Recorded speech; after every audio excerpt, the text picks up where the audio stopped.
part two. We have already listened to Philip and the introduction to the Accra Confession. We now have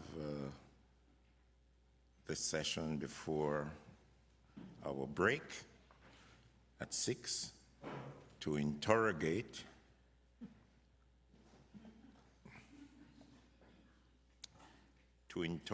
the subject.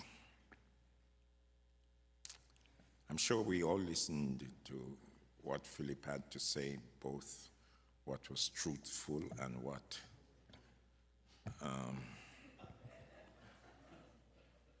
what was truthful.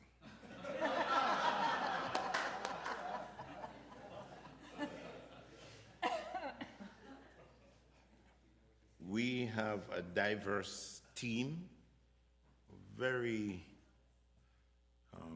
competent scholars. They're going to share with us some different perspectives about the Accra Confession, we're now in the phase of Accra 20 plus, 20 years on. I just want to do a brief intro, and then the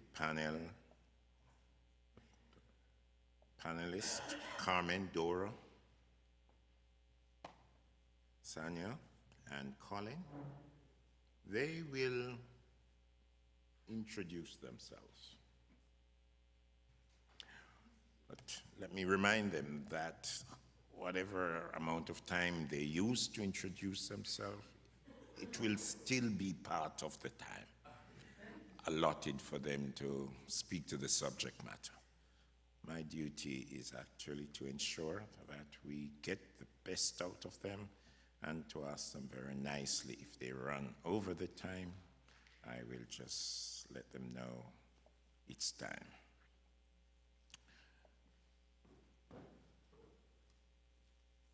When I listened to the presentation from Philip, and I really appreciate the broad overview that he gave, I asked myself, as one who has been part of this reform movement from its early manifestation with, when I see Setri around with work, and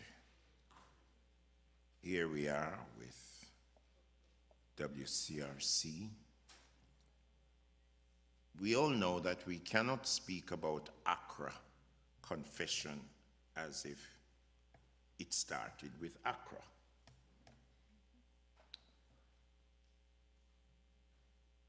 Economic issues have been part of the fabric of the Reformed identity. That's the first thing I want to put on the table. The whole idea of the Reformed theology is rooted in people experiencing fullness of life. And therefore, the coming together of the World Alliance of Reformed Churches. This struggle for economic justice through the different gatherings of work, as Philip reminded us, it was not just economy, it was ecology, both, because of that knowledge, that understanding from very early that these two come together. And the examination was not so much as an ethical issue to be explored, but consistently in the earlier manifestation of work, the alliance of churches, the language of it being a confessional issue began to emerge. But as usual, with Reformed identity, we must face up to the issue of having divergent views. We are not homogeneous. So we never arrive at consensus easily. We have to struggle. We have to struggle. Sometimes we hurt each other. Sometimes we have to learn to agree to disagree. And yet we remain one family. And this issue of economic justice has been part of this journey from, one could say, the 70s.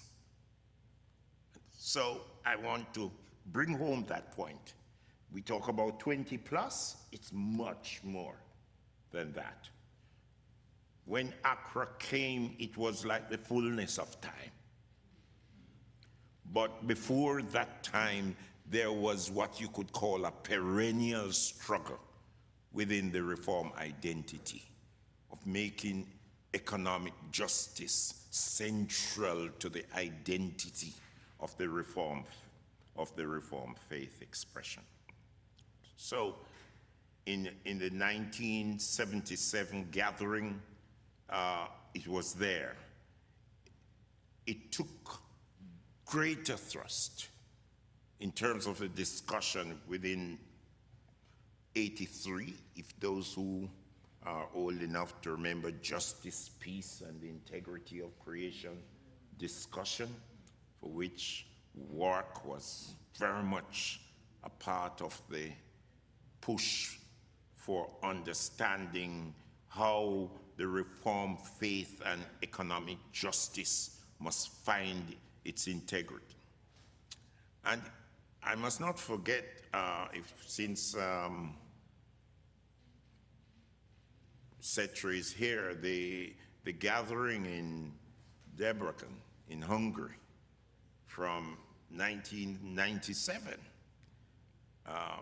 You look at the meetings then of work, it spoke about the process of economic growth, the increase in the power of financial capital. It even linked the media and the power of the media with the perpetration of economic injustice. I just want us to remember the past so that as we enter into the discourse of 20 plus onward. And I want to wrap up and end a bit with where Philip helped us to come to grips with the centrality of confession in all of this. I remember getting myself involved with a debate with a German scholar. He adopted the classical view of the role of confession, and as usual, confession and the Reformed faith is linked with those classical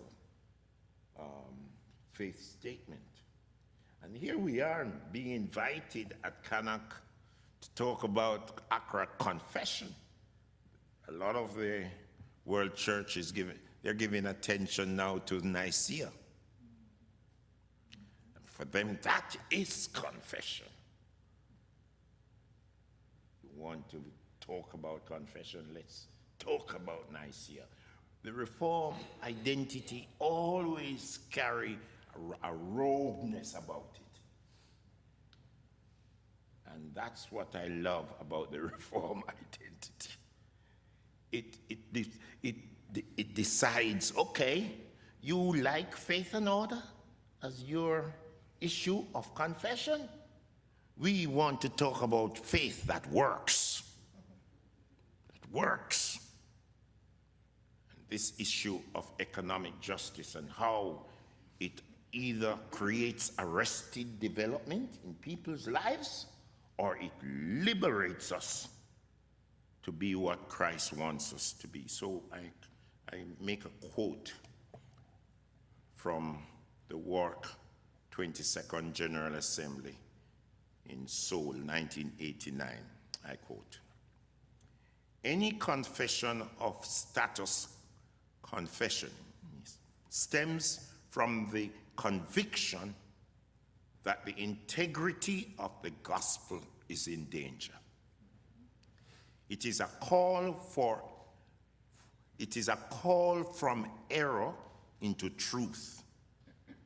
It demands of the church a clear and unequivocal decision for the truth of the gospel, and it identifies opposed opinions, teachings, or practice as heretical. One of the things Accra was not able to deal with in the role of confession and economic justice is how the economy is being transformed so quickly. And in its present discourse on the rise of artificial intelligence, how then do we deal with this economic justice and its impact on human identity and human well-being? So I hope that with the coming of my colleagues in our documents, it's all outlined how each speaker will address us, and the time allotted, I am there just to keep an eye. I'll take my seat and do my job well in keeping an eye. We'll start off with Colin. He's going to be dealing with a missiological critique. And after he brief intro and get into the act of it, my other colleagues will follow. Thank you. Colin, over to you. Thank you, Roderick. Good afternoon, everyone. I am Colin Cowan, and I'm standing at a space that I once used to serve as pastor, so I actually feel good to be here. It was quite a lovely thing landing in Cayman yesterday, a place that I am quite proud and happy to call home. And I am an ordained minister of the United Church in Jamaica and the Cayman Islands, currently serving congregations on the north coast of Jamaica, Emmanuel and Boscobel. And the only other thing I would say about myself is that I'm happy to be here with the CANAC and with the World Communion, because both of these ecumenical bodies have helped to shape who I am in the ecumenical world and space. And so I would regard this organization as the nurture bed for my own understanding of what the ecumenical world is all about and what are the issues that we must address. I'm asked to reflect on the missiological implications of the Accra Confession. I've added for now, because the Accra Confession, adopted in 2004 by the then World Alliance of Reformed Churches, emerged as a prophetic response to the interconnected crisis, as Roderick was saying, of economic injustice and ecological degradation. As we navigate the complexities of the contemporary world, it is vital to explore the missiological implications of this confession, particularly its existential relevance in today's context. My presentation will examine our accomplishments since 2004, at least as I see it, confess missed opportunities, and commit to a sustainable future, all while drawing from the confession's profound insights, as Philip so helpfully caused us to see. The Accra Confession resonates powerfully with the challenges we face today, as issues such as climate change, economic disparity, and social injustice intensify. The Confession's call for prophetic witness and collective action is more relevant than ever. It urges us to engage critically with our context, reminding us that our faith compels us to act in solidarity with those marginalized by systemic injustices because justice, Philip mentioned, is at the very heart of faith. The confession serves as a catalyst for theological reflection, prompting communities of faith to discern their role in addressing contemporary global challenges. So the three directions, as I said, first to talk about celebrating our accomplishments since 2004. And there are some things which you'll see on chart which I think sum up, in my view, what it's all about. A prophetic stance, just arriving at the confession itself, is already a cause to celebrate. The Accra Confession is not a creedal or doctrinal articulation of the church's faith or belief system. The confession arose from a commitment to articulate a prophetic stance against the detrimental effects of globalization. It emerged from a deep awareness of the socioeconomic realities faced by vulnerable communities. It is a call to action demanding that the global church confront the interconnected injustices of economic exploitation and environmental degradation. This confession has inspired numerous faith-based initiatives aimed at promoting justice and reconciliation. So by framing these issues with a theological context, it has empowered churches to take a stand against the forces that perpetuate injustice. When viewed through the other social lenses, its relevance deepens, compelling us to address the systemic oppression of women and other marginalized groupings who bear the brunt of these global crises. Implications for mission, therefore, extend beyond the spiritual and theological. They touch the very lived experiences of women and girls, persons living with disabilities, indigenous peoples, LGBTQI, and other vulnerable groups whose voices are often silenced and whose place in the faith community is often questioned.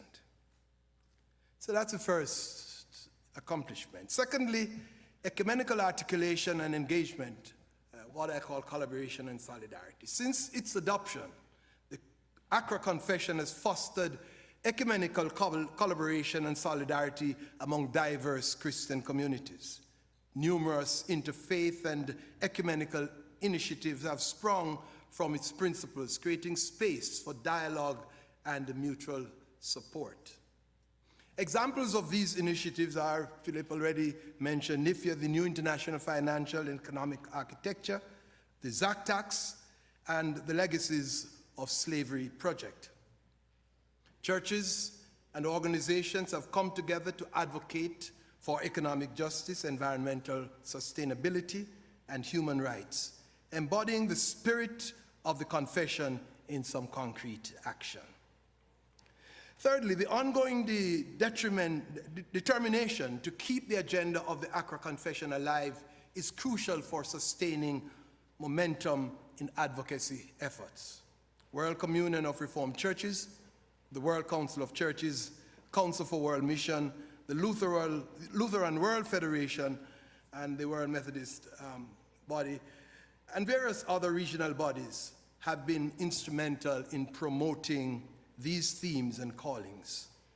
All kinds of conferences have been held, and the one notable initiative is the Theological Education for the Economy of Life, which is gaining momentum in theological institutions such as the United Theological Seminary in the Philippines and the Zamba Theological College, Malawi, in partnership with the University of KwaZulu-Natal, South Africa. This commitment ensures that its theological insights continue to influence contemporary discussions around justice and sustainability. I then wanted to say that one of the things that the Accra Confession does is to make justice a welcome word. because it is a quest for peace. I was listening to Michelle Obama speaking to a group of people in Kalamazoo about women's reproductive rights.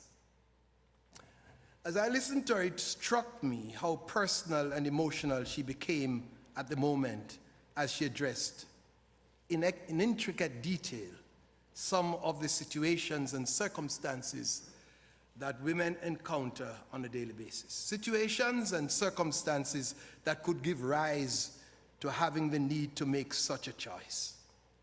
She invited the men in her audience to pay attention as she helped us to see how the women in our lives could be affected and how we could be ultimately impacted by such a right taken away from women by politicians. Doing justice is painful because the situations that call forth justice touch the very core of human struggle and suffering. Arriving at the Accra Confession was a painful process. Setri will know best. He was at the center of it at the time. However, when we are able to see that justice is the path to peace, it changes the dynamics.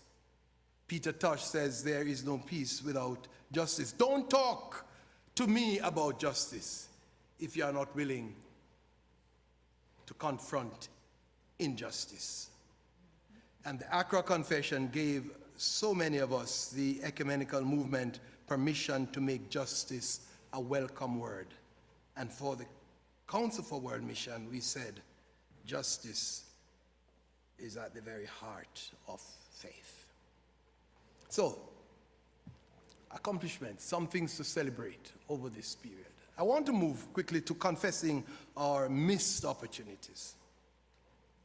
At the heart of the confession is a call to confront structures of empire that perpetuate injustice. While the Accra Confession has inspired many initiatives, it has also highlighted areas where we have fallen short. Among them are what I call social stratification and marginalization, the mission and its intersectionality.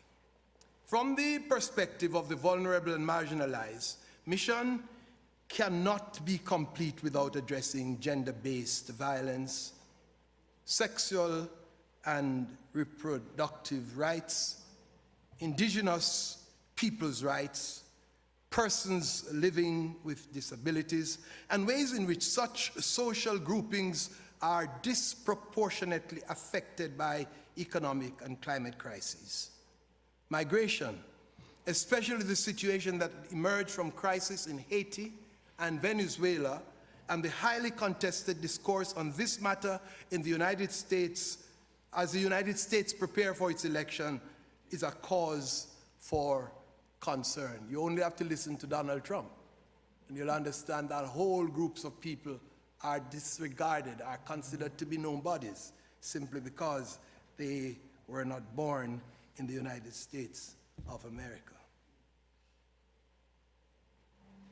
The new international financial and economic architecture was envisioned as a framework for promoting equitable economic systems.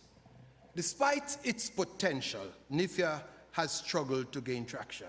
And I heard the things that Philip spoke about, and I agree that those are initiatives well worth thinking about.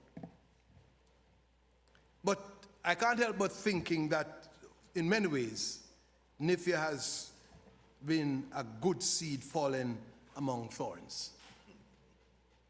The complexities of international finance, coupled with resistance from within the ecumenical community and from established economic powers, have hindered its development.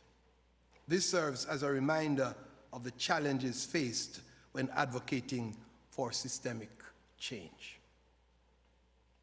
The Accra Confession also called for a critical examination of international immigration policies and practices.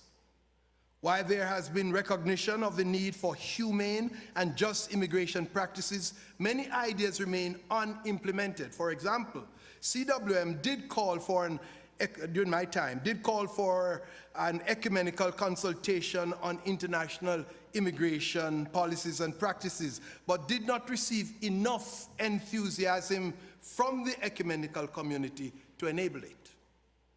The vision of the framers of the Accra Confession for a world where all people are treated with dignity and respect has not yet fully materialized, particularly as nations grapple with the rising xenophobia and restrictive immigration laws. Take this beautiful country of Cayman Islands, for example, which is just a stone throw from Jamaica. The harassment that you have to go through to get a visa to come here, the cost involved in doing it is completely unnecessary in my view. I challenged it at the time when the government here in this country initiated it. I still feel the same way. But what made that even worse is that rather than the Jamaica government take a trip to Cayman and negotiate with the Cayman government about that, it slapped a similar imposition on the Cayman people. So now for Cayman to come to Jamaica, Caymanians to come to Jamaica, they need visa. For Jamaicans to come to Guyana, to Cayman, we need a visa. And worse, as has happened now, I took the plane, fly to Miami, from Miami into the Cayman Islands, and I don't need a visa at all. Same Jamaican. Same Jamaican. Or, if you see, Gordon Cowans and I were traveling to England not so long ago. He has an Australian visa because he lived there for a while. And so he has an Australian visa. We came off the plane together, but in minutes he was out of the airport. I struggled there for hours to get out of that immigration line. Same Jamaican.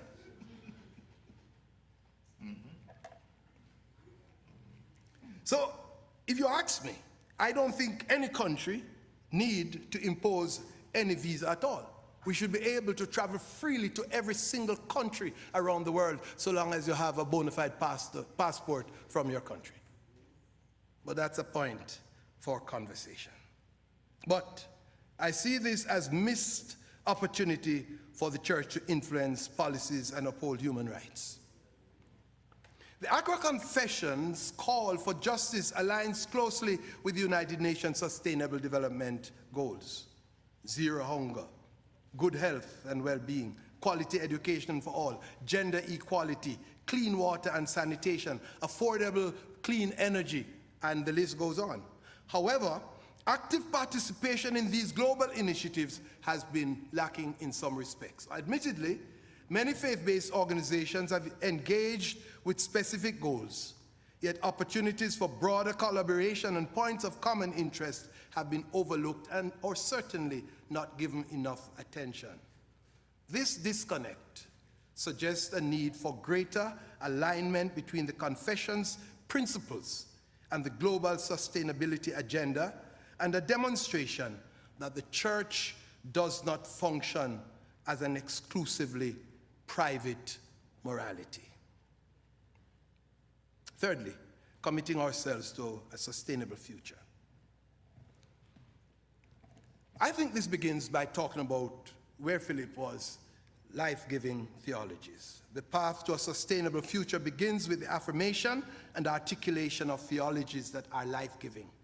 To this end, the Accra Confession offers a path for the Christian community to exit the safe zone of neutrality where we have tarried for long, and to engage traditional norms and practices that have remained unchallenged in many circles of the church. In a recent discourse on protecting women's reproductive rights, I said this: meta-narratives, normativity, and entrenched traditional beliefs and practices are to be re-examined in light of the ministry and mission of Jesus, so that those who struggle and suffer most may experience life in fullness, the life for which Jesus came. End of quote. Complicity and or silence in the face of patriarchy, white privilege, and unchecked greed, which breed economic inequality, rather economic inequity, and social inequality, and heighten the climate catastrophe is not an option. A sustainable future requires us to foster life-giving theologies and promote active participation in enabling life-flourishing communities. Looking ahead, the Accra Confession challenges us to commit to a sustainable future through practices that promote life-giving agriculture. This involves supporting local farming communities, advocating for environmentally sustainable practices, and ensuring food security for all. By prioritizing agricultural methods that respect creation and nature ecosystems, we can embody the Confession's call for justice in the economy and the earth. And then a crucial aspect of building a sustainable future is adopting a counter-empire approach to financing. We have talked about that. But I think this includes rethinking traditional financial models and exploring alternatives that prioritize community welfare. I want to say this, because this one I don't think we have said a lot about. Environmentally friendly and economically prudent burial practices is something that I believe need to be talked about. That emphasizing the preservation of the environment and proper stewardship of finances, reflecting a holistic approach to community care without diminishing the dignity of our beloved ones, must be considered. I think we spend far too much money on funerals, bottom line. And all these caskets that we put in the earth that only serve to continue to damage the environment cannot make sense. And yet, everybody is trying to do the same thing, because part of the thing we say, if I don't outdo the person who last had a funeral, it looks as if to say I don't love or value or respect my family enough. So there's a peer pressure on the whole of the world to spend millions of dollars on burial, when in fact all we are doing is continuing to damage the environment. And I hear that my time is up, so I just say alternative investment and financing approaches and solutions then become also an important one, where we have to find a way to bond together and to see how we build solidarity among ourselves to make all of this happen. And Roderick, you are stopping me at the time when I was just going to talk about reparation. So I'm not going to spend time with it, but I would say two things. One is that the breach in relationship that defies what the narrative of creation is all about, something that God is delighted about and said it is very good, is something that we have to think about. The colonialism, the enslavement of African people, racism, are things that have contributed to the damaging of relationship among peoples. And part of the reparation begins with us finding a way to build relationships in which all peoples can live together. And it is as we do that that we're going to move to this other layer of finding ways to repair the social infrastructure in order that collective memories and the fostering community cohesion can happen.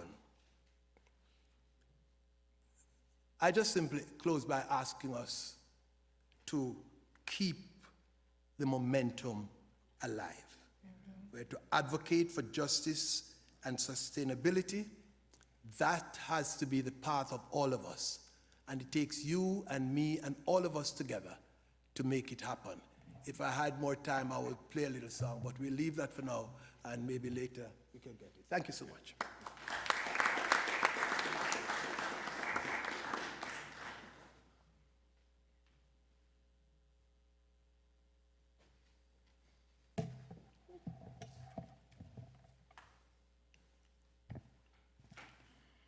Good afternoon, everyone.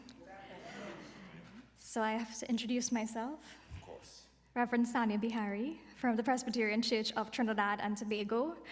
I have only been ordained for 4 years, and what a 4 years it has been, because I was ordained on Reformation Sunday in the year 2020, which was a wonderful year for the world, right? So that's shaped a big part of my ministry. But before I got to that point, I will take us back 10 years to 2014, when a group of persons, right coming out of this Kanak region, met for a 10-year consultation. And I was able to share the voice of the youth, especially that of the Caribbean, in that space.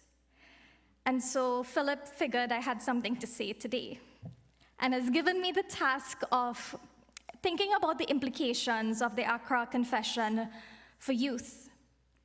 Now, we've heard a lot about systems. We've heard a lot about profit over people. We hear about the ways in which the environment is damaged. But I want to go a little more micro in our thinking. How exactly has this impacted on the youth? What has shaped them? And what are we looking forward to, if anything at all? Next slide, please.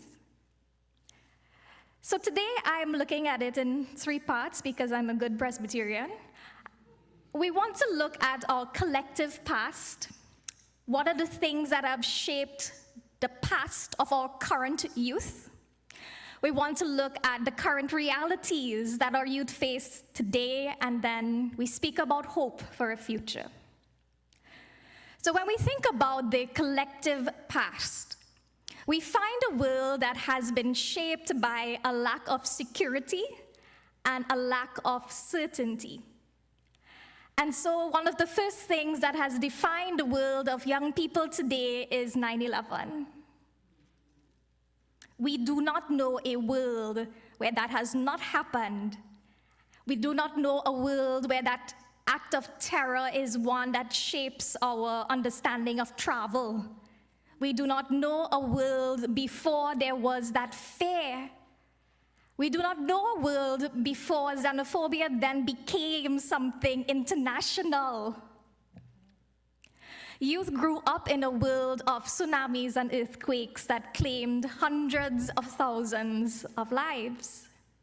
And we hear about it in real time. How have we responded to mass death that we thought was unthinkable? And what did we observe in the ways that the world responded? We saw churches and NGOs rise up with mission, responding to the need of the people around them. And we saw others that condemned Haiti, saying that it's the voodoo, and that's the reason that they get hit with hurricanes. They look for it. We live in a world that was shaped by economic downturn. And so the rise of the 90s, the rise even in the early 2000s, started coming down. And so all of the wonderful futures that were dreamed about and put into our heads no longer existed. So there is a movement from financial security to food insecurity, and capitalism is presented as the only option. Our youth have a history now of neo-imperialism. We have inherited systems that were built out of colonialism, and empire is still alive and well. I take a moment just to mention trade agreements, because as part of the economic system, that's one of the things that were promoted as a way we could encourage the growth of the region. Let's sign on to NAFTA. And then we are told, privatization, we can't subsidize our farmers. And while the Caribbean and other places are forced to do that, we have the US and other countries that freely subsidize their farming industries and agriculture. And so we can't feed ourselves because it's cheaper to import. That is the history we have inherited. The last piece of history I want to name here is family expectations and trauma. Our parents would have grown up in a world where there was a stable job. You could stay at the same job for 30, 40, 50 years until you are retired. There were benefits that went with that job.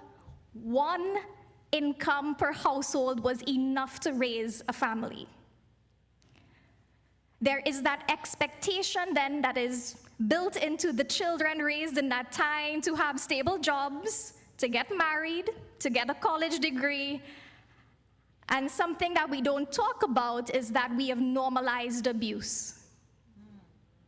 That within family expectations, while there is that shiny outside that we present to the world, we also have families that struggle with domestic violence, with violence that was meted out freely to children. And then as they grow up, things we thought should have been left in the past by now are still perpetuated. And so this is the past of our Gen Z and our Gen Alpha and of our millennials, even though we don't fall into youth anymore. So let's look at our present realities.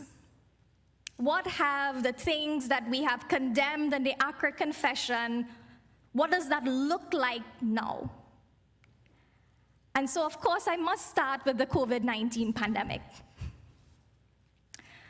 Quarantine, isolation, job loss, anxiety, normalized behaviors, schooling, all of these things impacted by a virus many of us thought could never happen, even though we watched it in the movies. And it is a world that made everything very small, very quickly. In two ways, we were reduced to our homes, our rooms, and we were online, and so everything is right there. We're connected. Our young people are digital natives. Recently, I had to explain to a dear 24-year-old of mine what is dial-up internet. And how did we do research papers for university if we didn't have the internet? I did laugh at her. I'm not sorry. But she is one that would have grown up in knowing, having technology at your fingertips. And so things that would make jobs easier and may have made others' jobs obsolete, things that would have disadvantaged people who don't have that training. This is a generation that's very much trained in it because they live it. But with that, we have social media. We have the addiction that comes with it, the narcissism that comes with it. We have the cyberbullying that comes with it. And there is this act of dehumanization and objectification that goes beyond what we call human trafficking. And just that lack of humanity we see in one another because we can hide behind a screen can lead to things like doxing. So you release someone's location based on their IP address because you can trace it back and then send other people, or you can send police to their house. These are things we can do. Pornography. Trinidad has a distinction of being in the top 10 in the world. Go Trinidad. And the way in which that has damaged relationships.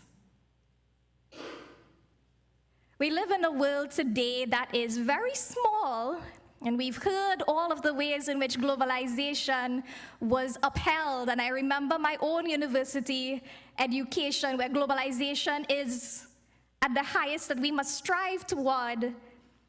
And now coming to that realization that it's not. And coming to understand the way in which our world then wants to draw its borders with deeper lines. So we move to nationalism instead of the global world that we were told we should live in. Our present reality is that many of our young people are unchurched. that having seen the way in which their parents and grandparents, more so grandparents, lived in the church, the way in which church was taught to them, did not make it viable for the times in which they had a choice. And so when mommy and daddy can't make you get up and go to church, I'll stay home and sleep. But more than that, church is not a priority. Church is not the center of the world, of our society. I know in Trinidad as well, we have this wonderful thing called a lessons culture. That because of the stresses of the education system, people go to lessons, they go to extra lessons, even on a Sunday morning. And that's another cycle of stress that is placed on our children from very young ages. And it's all because we want them to have a good job. And that's the argument. So my next point is unemployment. The world we live in now is one that has dashed the dreams and the hopes of many young people that are told, get your education, you'll get a job. Doesn't happen. These different expectations for work life, the entitlement that some young people were grown up in, the reality of helicopter parents, and the way in which they have failed to prepare their children for the workplace. But then I will also argue that adulting is a thing. That there is this drive for young people not to grow up, for us not wanting to take that step in development, and for having a preference for that work-life balance that is much more non-negotiable than older generations. And so corporations now do not know how to deal with Gen Z and Alpha. Corporations now are not certain how to deal with millennials, and they call us lazy. And so they fire them. They wonder, how do we make them conform? And we ask these questions about pay, compensation. Is this something that is actually capable of sustaining a family? When we take into consideration the debt for students, when we take into consideration levels of inflation in countries, when we take into consideration, can we afford to have children? And while we have those that get very depressed, we also have those that struggle on the other side of apathy. And so if we can't do anything, we can't do anything, I am going to engage in substance abuse because escape is better than reality. So will young people get involved in a fight for justice if they believe there will be no change? Our young people live in the climate catastrophes. It was prophesied 20 years ago. And I share a story from two young ladies I met recently from Kiribati. You might see it spelled as Kiribati, but the proper pronunciation is Kiribati. And their islands are sinking. Their land is no longer viable to grow anything. And these two young ladies have been tasked with the job of ushering in the death of the island, in essence. They have to stay there with their congregation until the very last person leaves, even if they do. They have to prepare their people for migration, to leave the land of their ancestors by force, because it will no longer exist. We live in a world that wanders, and I think I've said this to a few of you, and I do so with apologies because it's rude, but without apology because it's true.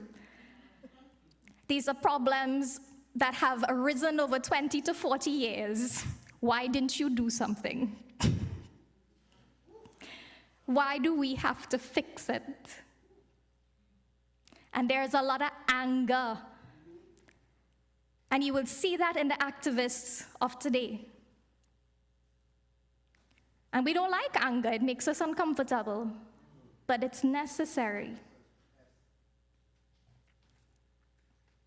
I'll use a word, capital OC, that some of you may not have heard before. And this is really at the heart of the Accra Confession. Now, this is a term that we use to describe an era of world history that is most influenced by human beings and by the system of capitalism. And because of that, it has been shaped by the sacrificing of creation for profit. So if you ever needed one word for it, the word is capital OC.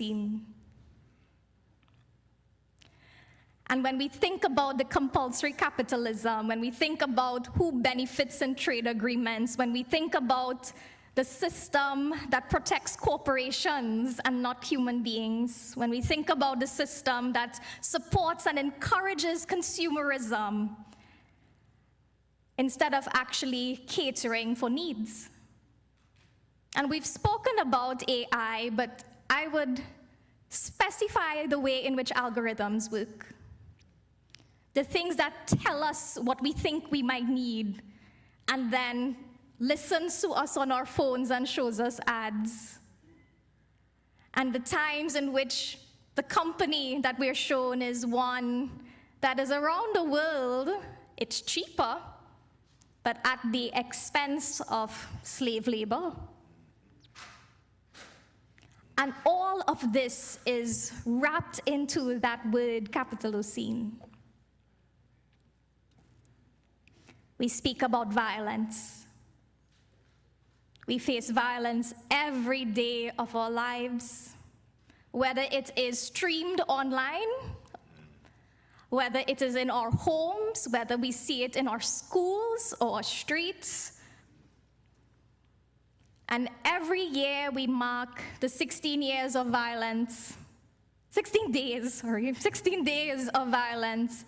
And maybe we wish it was 16 years. And we wonder, why hasn't anything changed? There is that lack of value for human life that continues.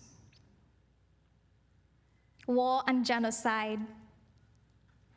The Accra Confession says we make mockery of the term never again whenever we speak against slavery, and we could say the same for war and genocide. Haven't we learned from World War II or Rwanda? And we live in a world of migration. And we've heard a lot about the causes for migration, especially those fleeing war and violence, those seeking economic opportunities, those who now are climate refugees because their homes are becoming uninhabitable. And migration also happens because of a lack of acceptance. And so there are many within the LGBTQIA community who will leave their countries and their churches because of that lack of acceptance. And in the Caribbean, one of our realities with migration is this lovely thing called brain drain. That those who do reach the higher levels of education either can't get jobs, can't get good paying jobs, or decide that, life, have a better chance at life outside. And of course, parents and grandparents encourage them to leave because foreign is better.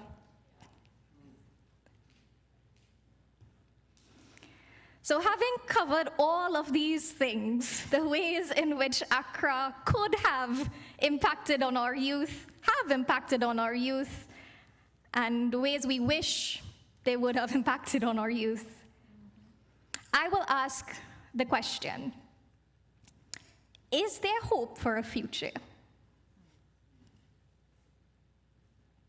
Because I will tell you honestly, many of my generation and younger have made the decision not to have children because we don't want this to be the world that they have to live in. Existential crisis is a real thing in as young as 6-year-olds.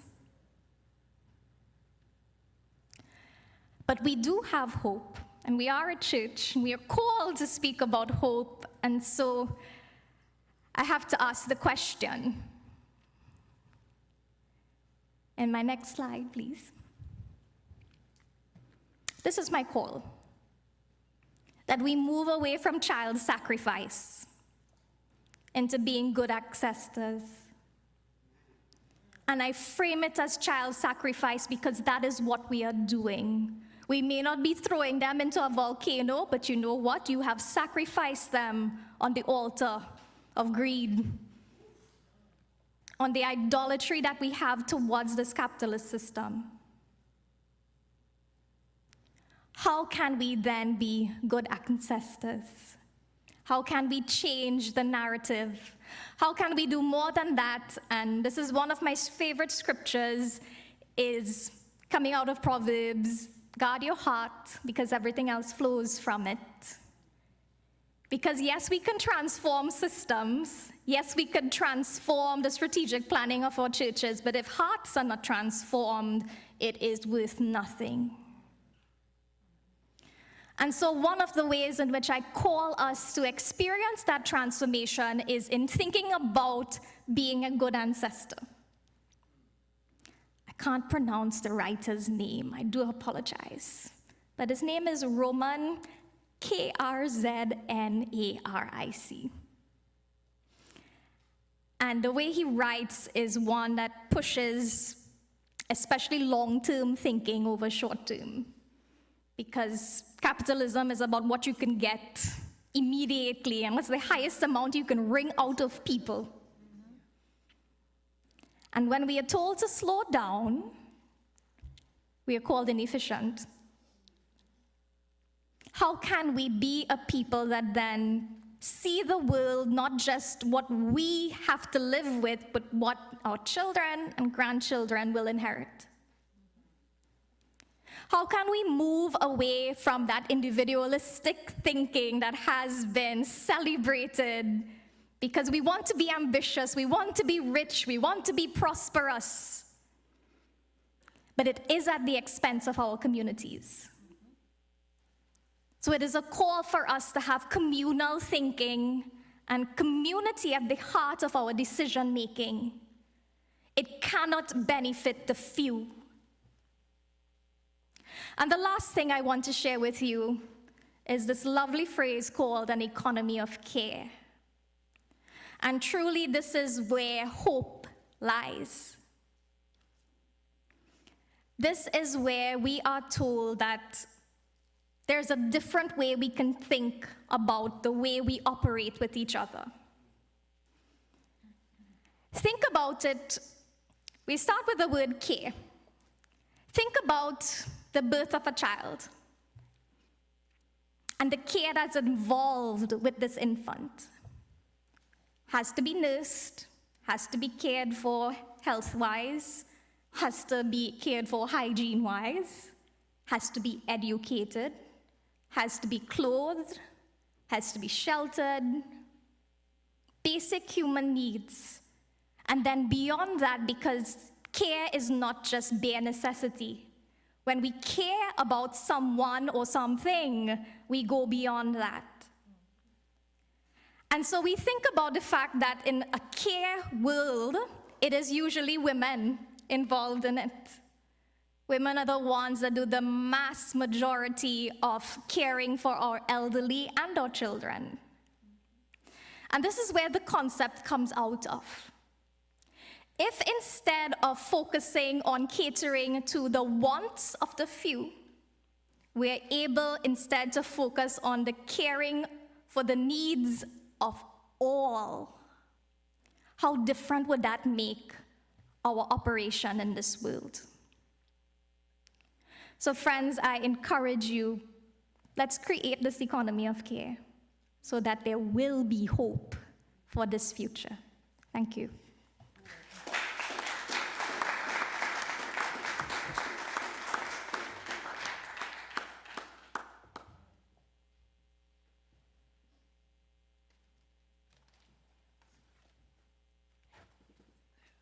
I don't know what I did in a past life that I have to go after her. I would be the last one, so, yeah. I have children who are Gen Alpha, and you got me in the feels.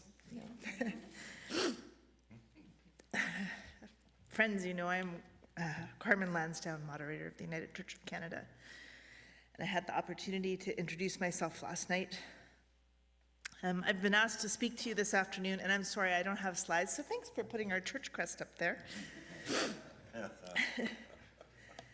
I've been asked to speak to you this afternoon on Accra Plus 20 from an Indigenous perspective. And I kept thinking as I read and reread the confession about how insurmountable it still seems to address the problems raised in Accra. To borrow the title of a recent popular movie, it feels a little bit everything everywhere all at once. And perhaps that's how it should be. There's a meme going around on the social media of my Indigenous friends and family lately, and it says, "Today I was asked, what is most important to Indigenous people? The land, protecting traditions, your language, or your people?" I told him, those are all the same things. This morning at breakfast, when I was talking with Reverend Sanyam, we reaffirmed to each other, we know all these things that are in the Accra Confession, and yet the world hasn't changed. And I thought about President Najla's sermon yesterday about the fact that just because we don't have the power to change the death-dealing powers of the military-industrial complex is no reason not to say, stop the killings. And I thought about our initial evening gathering on Friday when talking to Reverend Dora, who asked, when did we start to tolerate death at such an incomprehensible scale? It could be that 20 years after this bold statement from Accra, the context in which we find ourselves is disheartening. And as we were reminded in our service yesterday afternoon, that the heart of our faith remains, death will not overcome life. And we must live as examples of that transformative and productive hope. I was thinking, what can I say as an Indigenous woman that adds anything to this beautifully prophetic text? And then I thought about what is different culturally between the cultures of Indigenous peoples and those from Euro-Christian backgrounds. I wrote my doctoral dissertation on the large epistemological differences, very broadly speaking, between Indigenous cultures and Euro-Christianity, particularly since the Enlightenment. As someone with my bachelor's degree in history, I felt particularly affirmed by the idea that in the Euro-Christian philosophical tradition, history is presumed to be objective and chronological. And there are enough people from communities and contexts made marginal by structural oppression in this room that I don't have to go into the question of whose history gets recorded. Exactly. But in Indigenous worldviews, generally, at least in North America, history and time are not seen as chronological, but circular. Our past, present, and future are bound up with each other like an intricate ecosystem. And the purpose of telling our history is not to establish an objectively concrete chronology of what happened in the past. Our purpose in telling history is ethical and pedagogical, and the ways in which we tell our histories are rooted in story. Bringing me tissues. God bless you. Thank you. This led me to consider the Accra Confession itself and why it hasn't become a living and breathing document in our churches. Sure, our ecumenical officers and justice staff may know its contents, have worked so hard on the outcomes and the programs that came out of it, but it hasn't become an embodied teaching to people in the pews for the most part. The truth is that these kinds of statements or arguments don't change our hearts. That's not to say the important words that are in this document aren't true. Of course they are, now more than ever. But they don't resonate with us very well on the heart level. I had the opportunity during seminary to study Hebrew Bible with the Reverend Dr. Pat Dutcher-Walls, an amazing professor who also this year serves as moderator of the Presbyterian Church in Canada. I took a class with her on the book of Amos and social justice, and we learned what it was about the text in Amos that would have been so very effective in preaching a prophetic word in its own time. And then we were challenged to rewrite portions of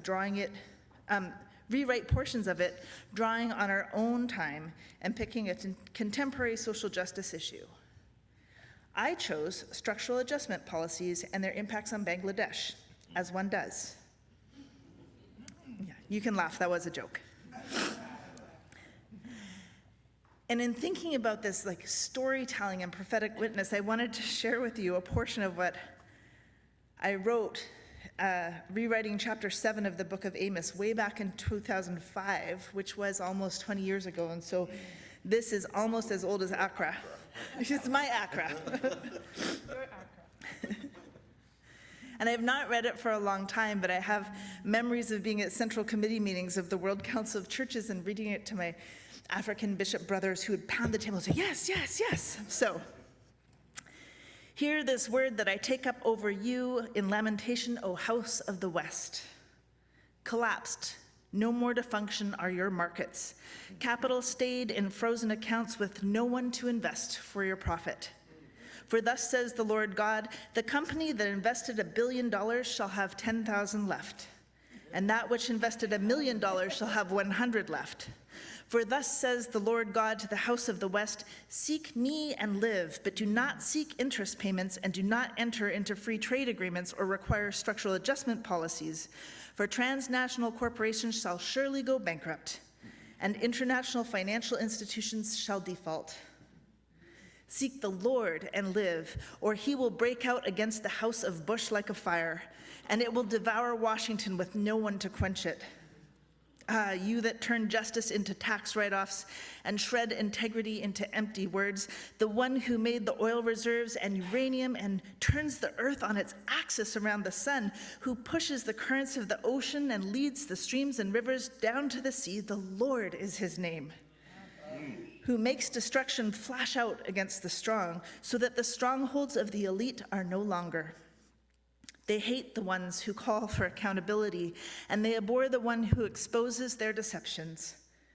Therefore, because you trample the poor and prevent them from their taxes and take from them taxes from their very flesh, you have built great empires that hold the world's fortunes, but you shall not rule them. You have deforested the earth for your agribusiness, but you shall not be healthy from eating their fruits. For I know how many are your transgressions and how great are your sins, you who disenfranchise the honest, who use bribery to buy your power, make up lies that poverty is self-inflicted. Therefore, those who are wise will wait and watch for now, for it is you who are the axis of evil. Seek good and not evil, that you may live, and so the Lord, the God of hosts, will be with you, just as you have said. Hate evil and love good, and establish justice in the gate. It may be that the Lord, the God of hosts, will be gracious to the remnant of imperialist Christendom. Therefore, thus says the Lord, the God of hosts, the Lord, in all the boardrooms there shall be waiting, and in all the streets they shall scream in terror. They shall call the sweatshops to mourning, and those skilled in pessimism to wailing. In all the transnational corporations there shall be wailing, for I will pass through the midst of you, says the Lord. Alas, for you who desire the day of the Lord, why do you want the day of the Lord? It is darkness, not light, as if someone fled from a market crash and lost all of their assets in a hostile takeover, or went into the sweatshop to goad their workers towards efficiency and was burned in a fire due to unsafe conditions. It is not the day of the Lord, darkness, not light, and gloom with no brightness in it. Hear the word of the Lord. Probably, if I was rewriting it now, I would have made more reference to gender-based violence and how the raping and pillaging of the earth is deeply connected to gender-based violence within human families and communities. There is something in the prophetic tradition where when we draw on the things that we know can happen or the things we know have happened, earlier parts of that rewrite, I had lots of imagery about 9/11. It makes the story more tangible to us and in ways that are terrifying. The Accra Confession attempted to speak a prophetic word, but did it go far enough? Was it terrifying enough that it seemed like the worst would come true unless we repented of our collective sin? The prophetic tradition requires those daughters of justice, anger and courage. And I struggle with this. There is a place for righteous and courageous anger in our tradition, and there is equally a necessary place for hope. One of the reasons Jesus' existence was such a challenge to the systems of power was that he refused to play by the rules of empire. I found myself challenged last night by Najla's exhortation of us about the Middle East. No one wins and no one loses. We simply cannot accept any more killing. Like the pianist she alluded to in her sermon, Najla herself was practicing stepping outside of that established power struggle.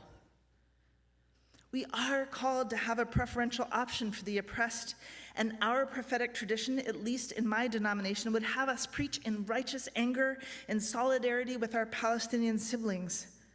We can see so clearly what is wrong and what is at stake. And the message of Jesus is clear. It is not only about what is right or wrong, but about letting go of all of it in service of the freedom possible to us through productive hope. And for me, a productive hope is one part gratitude and one part dreaming. 2 weeks ago, I had the opportunity to attend and participate in the memorial service for the Right Reverend, the Honorable Dr. Lois Wilson, the first woman to be elected moderator of the United Church of Canada, former president of the North American region of the World Council of Churches, and former Canadian senator. At 97, she had more than enough time with friends and family to prepare to shape her own memorial service, which she insisted be in worship of the God who made her and not in worship of her or her various legacies. The responsive psalm she chose had a sung refrain that has been stuck in my head day after day. How can I repay you, God, for all the goodness you've shown to me? It's become almost annoying. I like sitting on my throne of judgment looking at all I deem to be wrong with the world. And then this psalm pops back in my head. How can I repay you, God, for all the goodness you've shown to me? Being rooted in a place of gratitude is a very Indigenous way of being in the world. A now very well-known, a now very well-known Indigenous author, Robin Wall Kimmerer, member of the Potawatomi tribe in the United States, wrote in her books, Braiding Sweetgrass, quote, "Even a wounded world is feeding us. Even a wounded world holds us, giving us moments of wonder and joy. I choose joy over despair, not because I have my head in the sand, but because joy is what the earth gives me daily, and I must return the gift." End quote. When some Indigenous peoples say all our relations, or that we are related to all of God's created order, we show that we are rooted in a place of gratitude and that we are equally deep systems thinkers. So 20 years after Accra, what do I have to say really about all these very important things? What I can say is that maybe we need to truly reform the church and the world, not only in the spirit of critique. We know what is wrong, but in practicing the ways we follow Jesus' path and stepping outside of established power structures and living into the scriptures that say better and freer is possible. That we can be released from the bondage of oppression, and like the prophets and the psalmists, truly believe that God says to us, look, I am doing a new thing. Accra at its heart is about the problems of our status quo, and it's about economics and the way our economic activities and decisions impact people and the planet. It's like that other meme going around on social media, which says, the problem with capitalism is that if you aren't born into wealth, your only capital is your labor. So automatically, your human body is now a commodity that you must sell. And if you can't sell it for enough, you won't be able to care for it and will lose your capital. The Italian economist Mariana Mazzucato says in her book, Mission Economy, A Moonshot Guide to Changing Capitalism, that humans have always changed quickest and innovated best, not when we try to solve our problems, but when we have worked towards our most audacious goals. She uses the Apollo mission as an example, that the whole focus was on putting a person on the moon in 10 years. She says that if JFK had focused on beating the Russians in the space wars or the Cold War, that we probably wouldn't have achieved that in the West.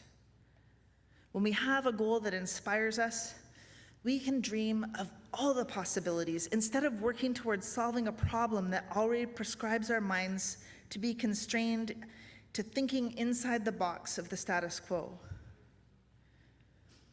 We read her book in I have a book club in Vancouver called Books That Matter with a bunch of nonprofit and political leaders. And former Vancouver City Councilor Andrea Reimer's in my book club, and she said, oh my gosh, when I took office in 2008,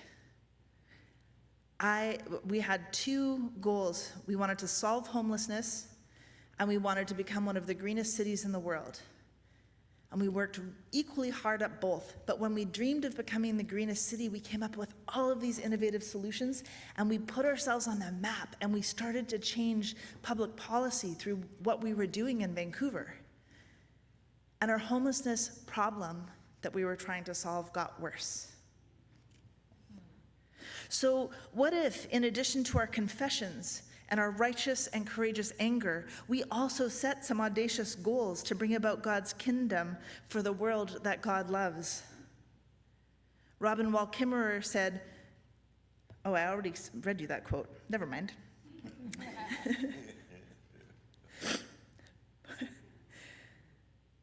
What if, in our reforming of the church, we took a play from Jesus' playbook, and at the same time as we witnessed the deeply dehumanizing experience of the most oppressed, we also aspire to no more killing. We aspire to the celebration of life. We aspire to joy and gratitude. What if we stopped only preaching prophetic words about the world's problems, but preached an inspiring world of hope? What if we promoted the world that is possible when we persevere in our witness, knowing that we can, in fact, do all things through Christ? What if our Chiang Mai statement is not, in fact, a confession, but a dream? We remember with gratitude that we are not alone. We live in God's world. We dream of a world where we believed with every fiber of our being that a world is possible, where our economic decisions center the potential impacts on people and the planet as a guiding ethic. We dream of a world where we are always guided by a commitment to justice, one that guides us to God's peace, which still surpasses our human understanding. We dream of a world where every young person can realize a vocation and support themselves using their gifts and skills in a way that serves the world. We dream of a world where we are accountable to each other and to God in that covenantal relationship Philip talked about earlier. We dream of a world where all women and children are safe. I don't have all the answers, and I certainly don't have more time. So I will leave you with one last quote from Braiding Sweetgrass that that will hopefully whet your appetite for a productive hope, grounded in the belief that a new heaven and a new earth is possible. This is her vision for what the world would look like. Know the ways of the ones who take care of you, so that you may take care of them. Introduce yourself. Be accountable as the one who comes asking for life. Ask permission before taking. Abide the answer. Never take the first, never take the last. Take only what you need. Take only that which is given. Never take more than half. Leave some for others. Harvest in a way that minimizes harm. Use it respectfully. Never waste what you have taken. Share. Give thanks for what you have been given. Give a gift in reciprocity for what you have taken. Sustain the ones who sustain you, and the earth will last forever. End quote.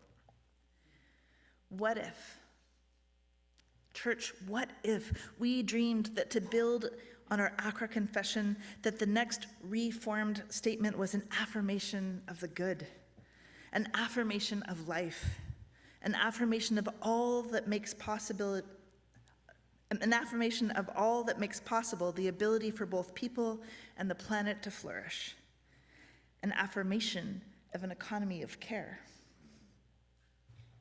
Let's work towards that.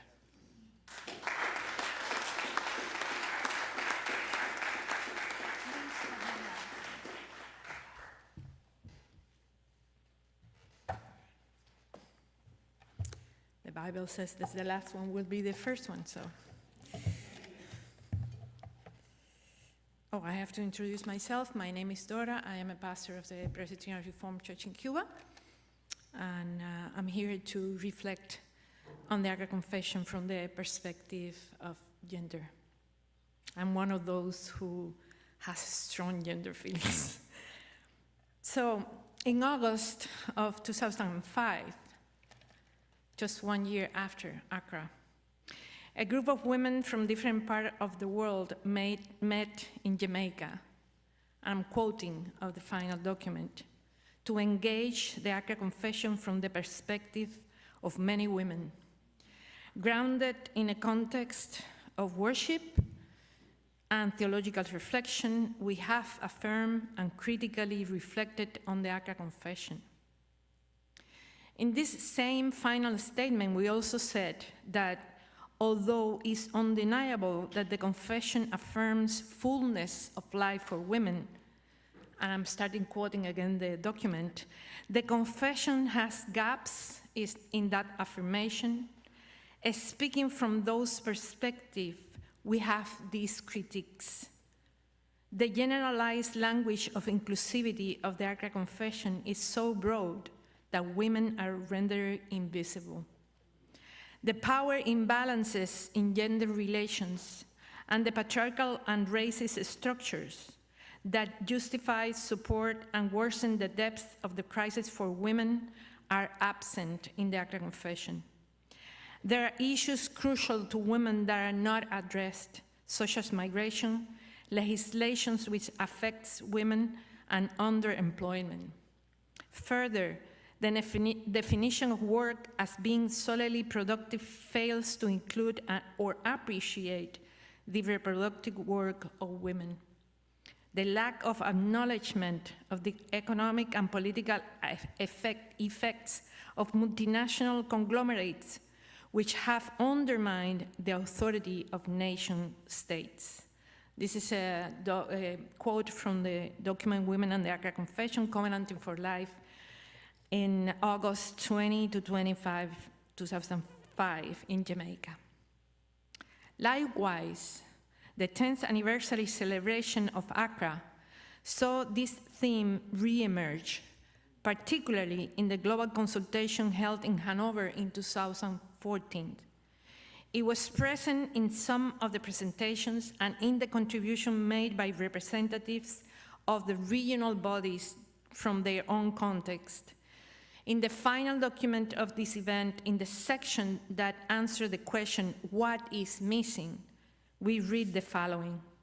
We recognize that the world and economic power look different today than they did at 2004 drafting the Accra Confession. Neoliberal economics, race, and patriarchy have entangled in legion manner. Economic inequality has increased exponentially, and the obstinate persistence of racism and racial tensions escalate. Group identities that are most influenced by the effects and realities of empire include but are not limited to discrimination based on caste, indigeneity, gender, sexuality, and disabilities. We must now work to address the effects of an unjust neoliberal economic system in a more integrated manner that analyzes and responds to these unjust social, political, and economic realities. End of the quote. Undoubtedly, the Accra Confession has paved the way for churches committed to social justice, to be marked by a theological reflection deeply rooted in the biblical witness, while retaining the core values of our tradition. It has also provided an opportunity for other traditions to draw insights from it in the form of faithful responses to the great challenges posed by the economic model of capitalist development, which to this day stand like merchants at the gates of the temple of Mammon.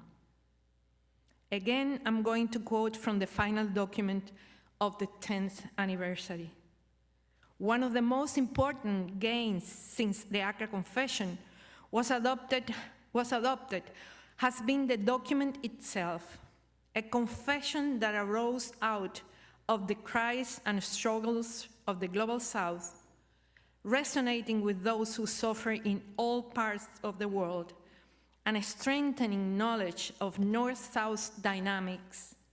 In discerning the signs of the time, the Accra Confession has proven prophetic. End of the quote. Nevertheless, any alternative proposal must address the necessity for a community-based and inclusive construction process. The majority of the proposed alternatives under consideration today still reflect an androcentric and patriarchal perspective, with verification criteria that are not fully inclusive. In 2015, WCRC Justice and Partnership Desk organized by regional consultation with the theme Gender Reading of the Sign of the Times by Regional Conversation Accra Confession +10. 4 regional bodies came together to reflect in what the 10th anniversary pointed out.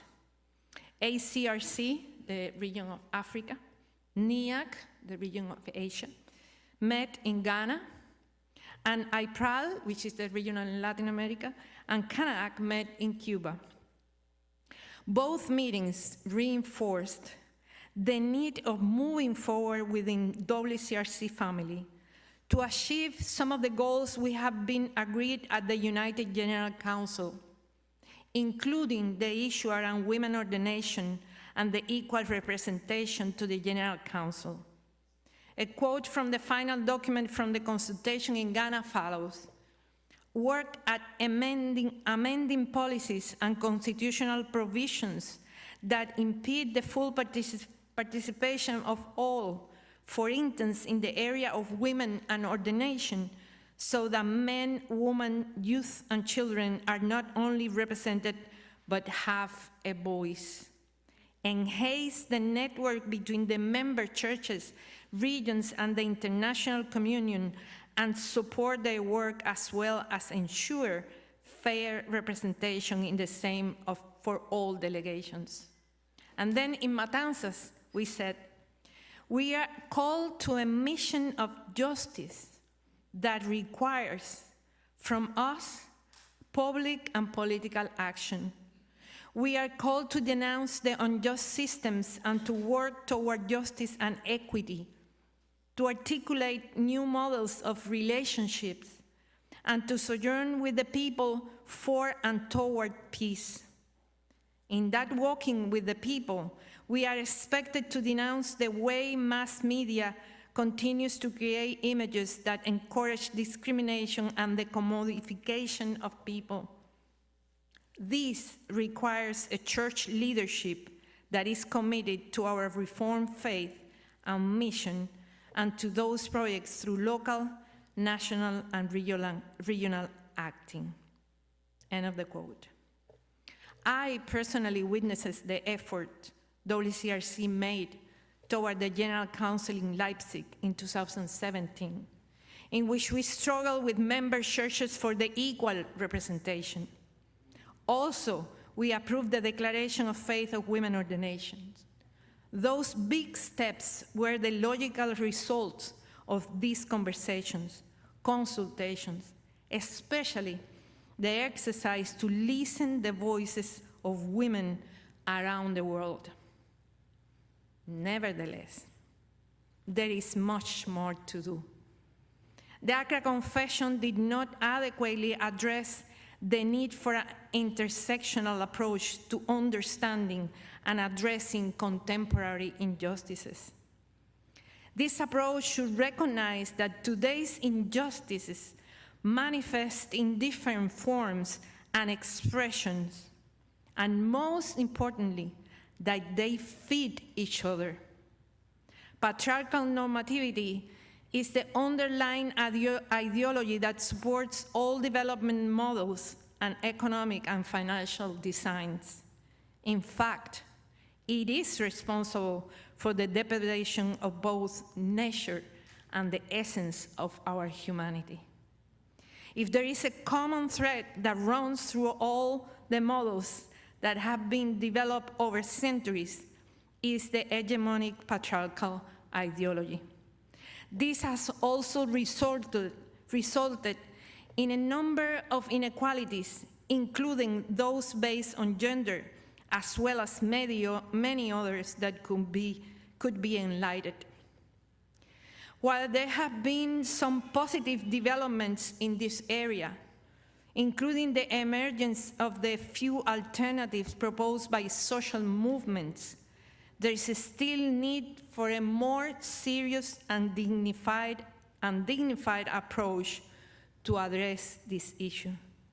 This is particularly evident in the churches and even within the very liberal ecumenical movement. As Marcela Lagarde states, this is a political philosopher from Mexico, I'm quoting her, patriarchal monopolies and sexist brotherhoods cannot continue to be maintained if we want to build a more humanized world. It is clear that gender equality is not a panacea for all the injustices that persist globally. However, it is a crucial instrument in the dismantling of the hegemonic patriarchal ideology and the deconstruction of development models based on competition and not solidarity. On the other hand, in addressing power asymmetries, which are the foundation of all forms of injustice and violence, it is essential to consider that no inequality is natural from a social perspective. Differences are, but not inequalities. However, when power assumes and legitimizes them, it is expanding its hegemony, and therefore it controls over what is different. Gender analysis can provide insights into the injustice of this world and inform strategies for dismantling them. It can also contribute to a reinvention of history in alignment with the evangelical proposal of what we have traditionally called the kingdom of God.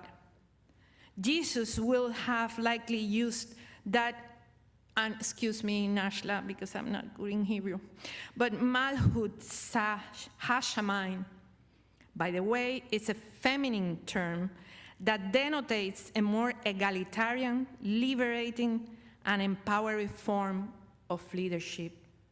Malhut is the intention that God had in mind when he, she, they created everything. God do not work but through us, though. It is something doable. There are new relationships based on a collaborative and supportive power structure.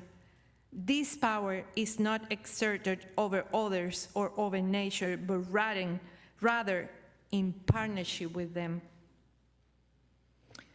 Today, as we celebrate the 20th anniversary plus of a milestone in the history of the ecumenical movement, the integrity of our faith in God and our discipleship as Christians, which is a phrase taken from the Accra Confession, an economy of the household of life, another phrase from the Accra Confession, must reinforce theological reflection with the perspective and methodologies derived from feminists, queers, Black, Indigenous people, and numerous other voices, particularly those directly affected by the injustices experienced by humanity and the environment.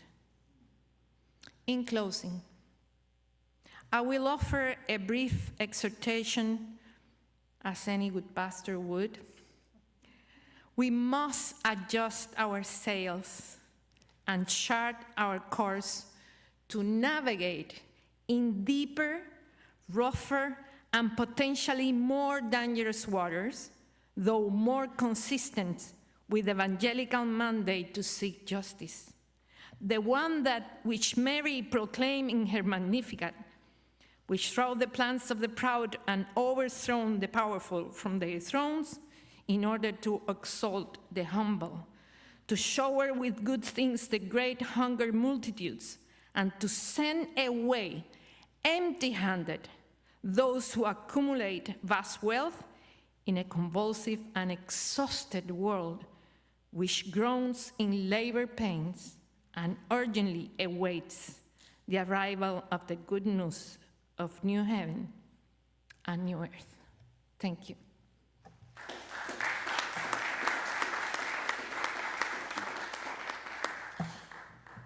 Come on, colleagues, let's put our hands together again.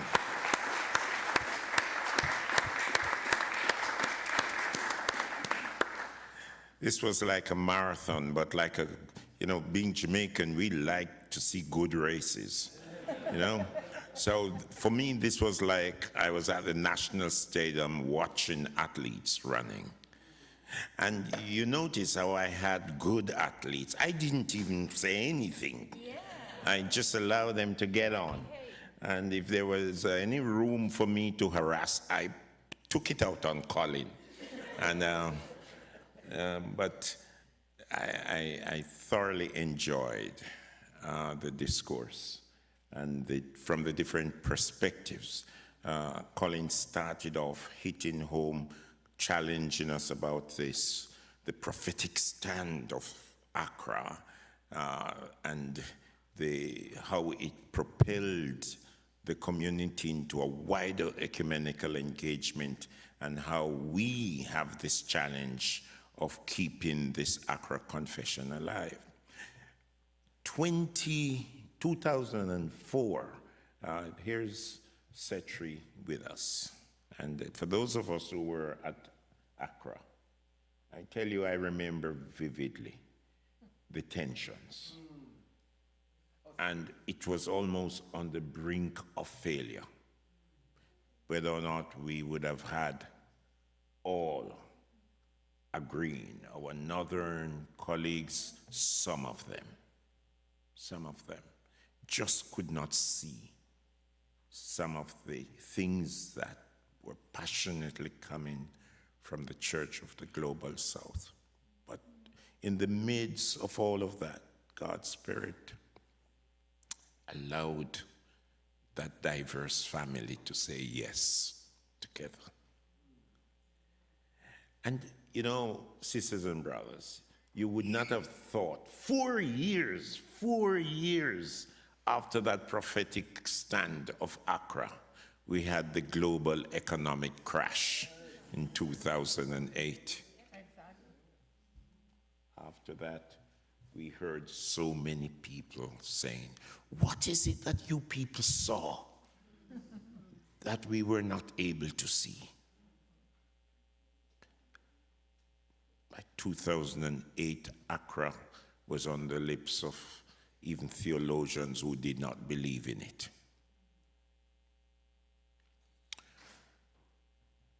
Colin laid that great foundation for us to understand the seriousness of that engagement. Thanks, son. Sonia, you're so troublesome. Pains my heart. But notice she doesn't know what it is to blush. She just tell it as it is. And there were some just, I don't know, I was up here just typing away some of those gems that came from her. The reality of young people and how she ended her discourse to move from child sacrifice to become good ancestors, and her interpretation of the continuation of child sacrificing in diverse ways, and with the most gospel imperative, guard your heart and move towards that economy of care. Carmen point, her signpost came within the lens of indigenous perspectives and the whole circle of life. I remember as coming out of the CWM family in '77, we had a kind of rectangular table as the model of doing business. You know? And there was a Dutch theologian. In fact, you know, Carmen, he was actually brought to Vancouver, near to the university there. Fred Kahn wrote a song.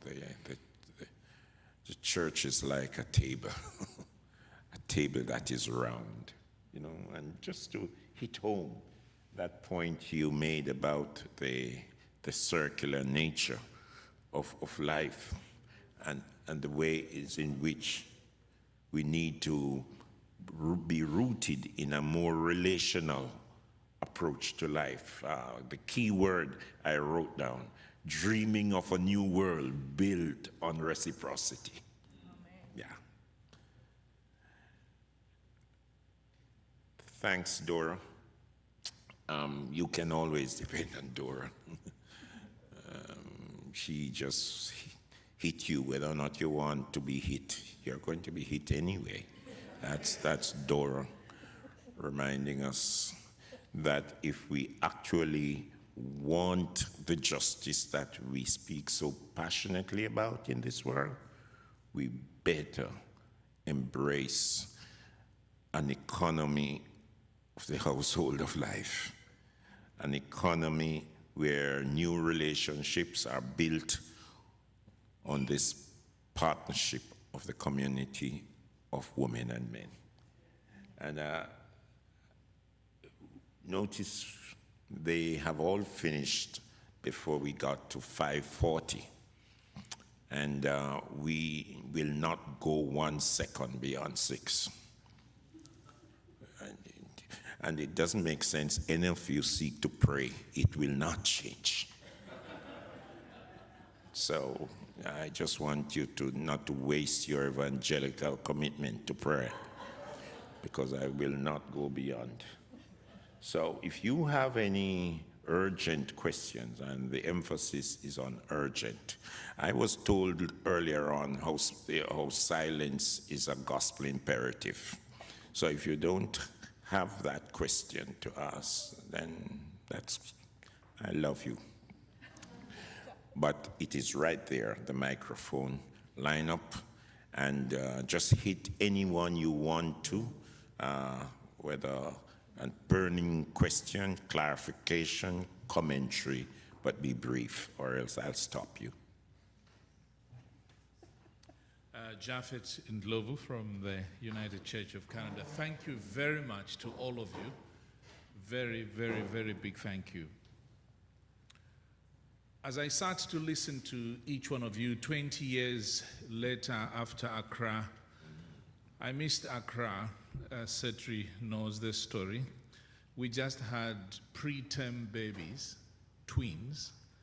They were 6 months old. I couldn't leave my wife with those twins, who today have turned 21.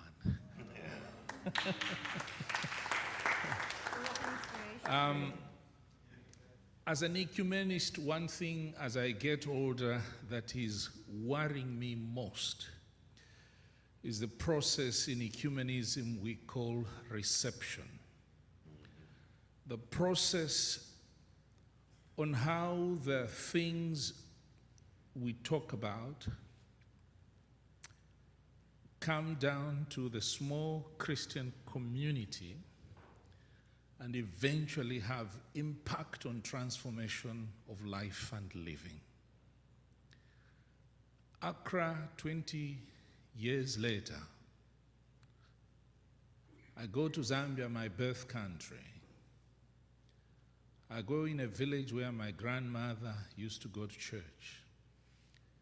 They have no idea what I'm talking about. I go to Kenya, the land of my love, where my wife comes from. I was a minister of the Presbyterian Church of East Africa there. And I would go in rural areas, Accra confession, and they say, which planet are you coming from? I come to Canada, and in Newfoundland, as a minister out there, in a rural part of Canada, and I bring all this jargon of Accra confession, and the chair of the board says to me, my son, come down and speak to us. Don't stay up there, we can't hear you. My question about reception is, how can we really help these things to be animated in a way that they are discussed, that they have an impact at congregational life? Belha Confession, some of you know about the Belha Confession against apartheid. If there was a success, because I was a student doing my PhD work in South Africa those days, if there was one success, is that each congregation was given time to study. And I went to so many groups of churches who were talking about whether it is right, no, they can't say this. There was a lot of animation and conversation. I know the ecumenical alliances that have happened, the study that has happened, but I'm still missing something regarding reception. What is the wisdom? What should we do in order to help one another ahead? Thank you. Next comment, please. We're going to take a round, and colleagues, you decide how you pick one, okay? But we will have only 4 questions. Thank you, moderator, and I also want to say thanks to the presenters. Very inspirational and challenging as well. And actually, I'm coming on the same point that was just raised, with 20 years having passed. And so what I noted on my paper here is, and maybe early in the day because we have some days to go, but are we at a place where we need a revised standard version of the Accra Confession based on the reflections that we are hearing? And do we need a mechanism for the restudy of the confession at the grassroots level? And with the technology that we have available to us today, how do we use that to engage? It may be early to answer the question, but maybe a good time to begin to think about those who would not have been exposed to this over the past 20 years. How do they now come on board to engage it? Thanks. Two more questions? And forever. Hold your peace. Comments?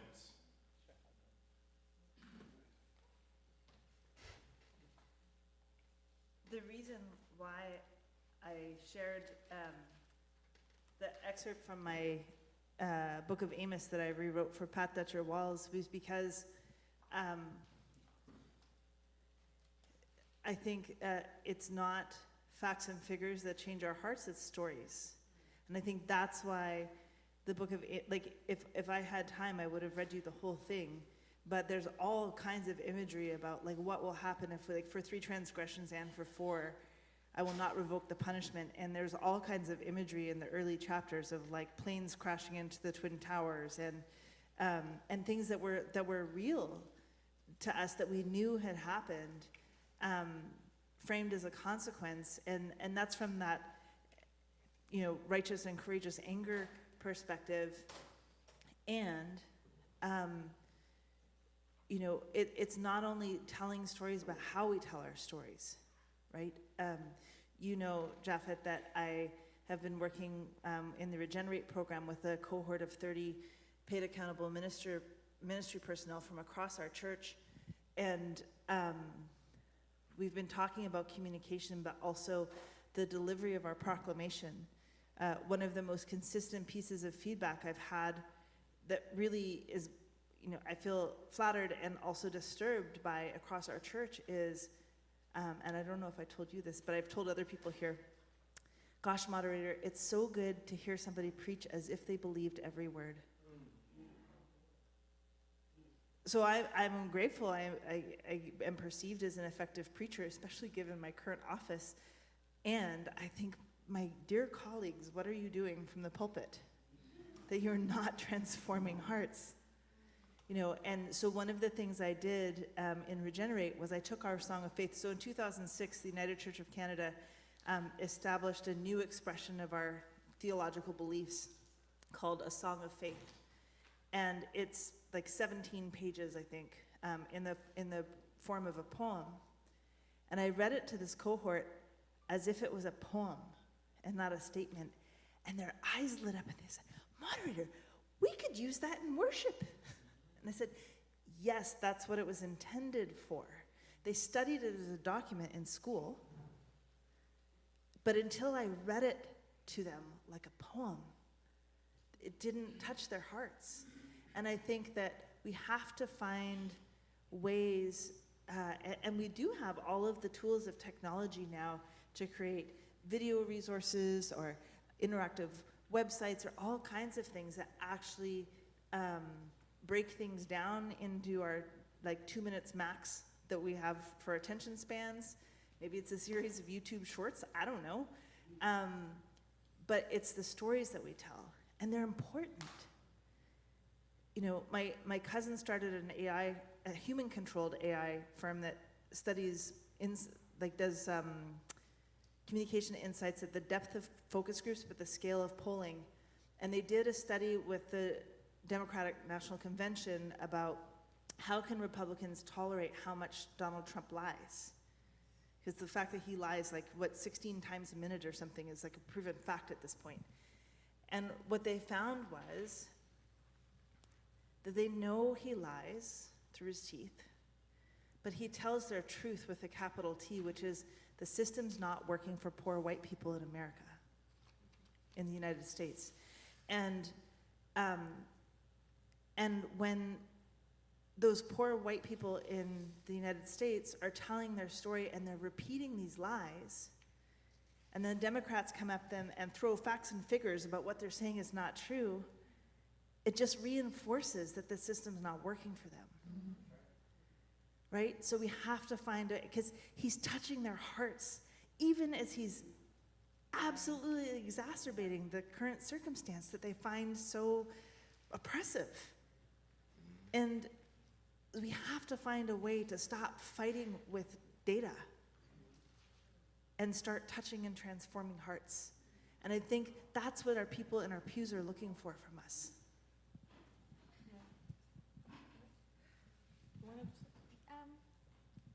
I didn't have too much to add to that because that was my thinking as well. You know, stories is always the thing that changes us. And a style I've been learning recently is called godly play. I don't know if anyone's familiar with it, but it's really not just a simplification, but it's a deepening of our engagement with Scripture. And one of the things that it especially focuses on is the parables. And the parables still speak today. I can see us doing a session of godly play using the parable of the talents and being able to explore, you know, I wonder why this one talent is taken away and given to the other. Why did we allow such greed to happen? Why didn't we take care of them? Didn't anybody understand his fear of being caught out? And just exploring that element of it. So, you know, Scripture tells the story. It's already there. But we, of course, have these different ways of telling these stories. So if it's a TikTok minute, or if it's a YouTube short, or if it's a godly play session, or a Bible study, a contextual Bible study, we need to do our work. We need to do our homework to be able to then reach the people we'd like to. Thank you. I think that in addition, what my two colleagues are saying, and I also talk about it in my presentation about the methodologies of the theologies that are coming from different so-called minorities. But I think that also has to do with the lack of interest in the leadership of the churches.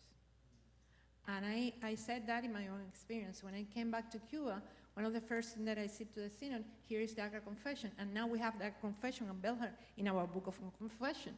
But there was an intention to make people understand that this is part of our tradition, Reformed tradition, and we have to embrace it. So I think that also it has to do with the lack of interest in the leaderships of the churches to push the content and the issues that Accra, a confession like Accra, or probably Belhar, it's putting as a challenge to us. Let me just add that, well, when I listened to Carmen speaking, I was getting quite excited about the dream. I was getting quite excited about the dream because the dream is part of what so many of us want. And I'm all for the revised standard version of the Accra Confession. But I have to say that perhaps the question that resonates most is a question that the young person on this panel asks. And that is, why did we not fix it?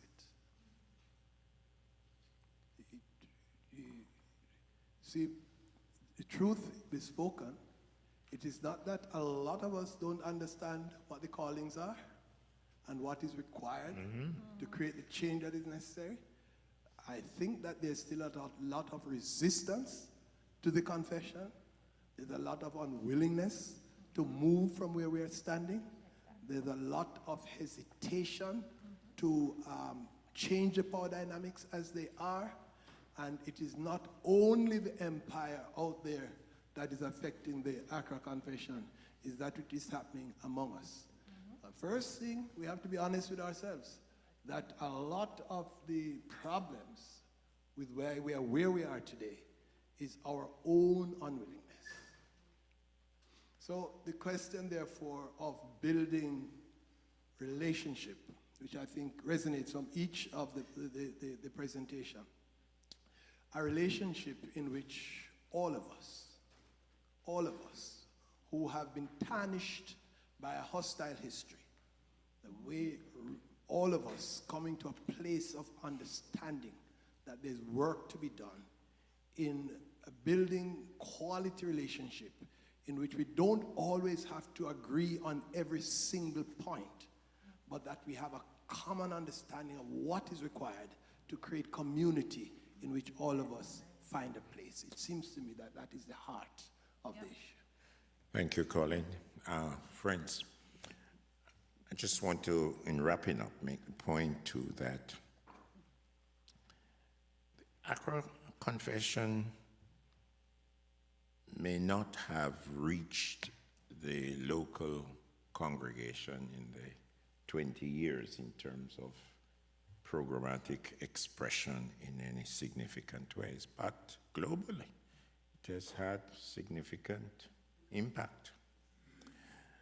I would say for the first 10 years of Accra, at least it entered a wide cross-section of institutions. If you doubt me, Google Accra, go onto academia, and you will see how many theses this confession has impacted. So at a certain level of leadership development globally, the Accra Confession has changed some frameworks of how people engage their perspectives about reading the science concerning the nexus between theology, economy, ecology. The work and WCRC, as we have been told, it has been the pioneering body pushing other ecumenical bodies to take these issues seriously. The WCC would never have budged that way if it were not for the constant pressure. CWM, which is the heart of my community, it has given birth to other issues like NIFIA and TEAL, and there are students now who are engaging in the theology of economy and life. And they're studying around that here. Is that enough? No. No, not at all. We have a lot more work to do. And that's why we have the president and, yes, I'm the moderator now, so we have the moderator and the general secretary here, and WCRC is having an assembly next year. So let me invite the real moderator to come as I say thank you to my panelists who have shared from their heart, and let us say thanks to them as we take our seats.